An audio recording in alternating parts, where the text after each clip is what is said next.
নমস্কার সবাইকে, আরও একবার চলে এসেছি উজানার মায়ের চ্যানেলে। সবাইকে ওয়েলকাম। তো চলো, আমি যেরকম তোমাদেরকে কথা দিয়েছিলাম ফার্স্ট ব্লকে যে সেকেন্ড ব্লকটা খুব তাড়াতাড়ি আসবে, আমাদের ভিউ পয়েন্টগুলো তোমাদের সাথে শেয়ার করব। তো সেই রকম কথা রাখতেই আমি আজকের ভিডিওটা নিয়ে চলে এসেছি। দেখো, সকাল মোটামুটি তখন হবে 8টা মতো।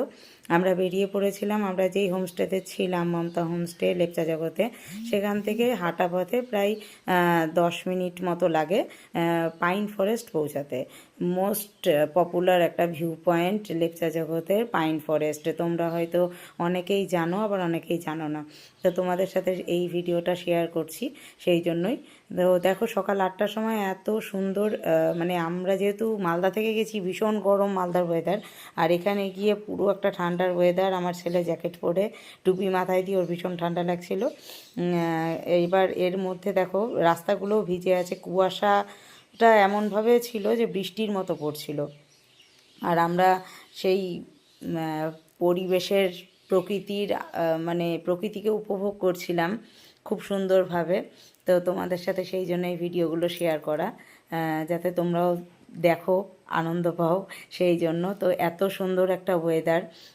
এই হাঁটা পথে গল্প করতে করতেই আমরা আর কিছুক্ষণের মধ্যেই পৌঁছে যাব, আর অলরেডি পৌঁছেও গেলাম পাইন ফরেস্টে। এবার পাইন ফরেস্টের ভিউটা দেখো, পাইন গাছগুলো এত লম্বা লম্বা, মনে হচ্ছিলো যে আকাশকে যেন চুমু খাচ্ছে। আর এত সুন্দর, মানে পয়েন্টটা এত সুন্দর একটা, দেখো এখানে সেতুর মতো বানানো, সুন্দর সাজানো।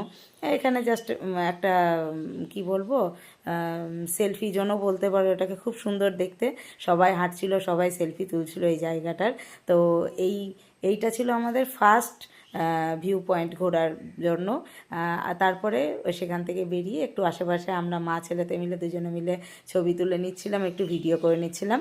তো তোমাদের সাথে এটাই শেয়ার করলাম আজকের মতো। নেক্সট ব্লকে আরও অনেক কিছু গল্প হবে, দেখা হবে। চলো নেক্সট ব্লকে।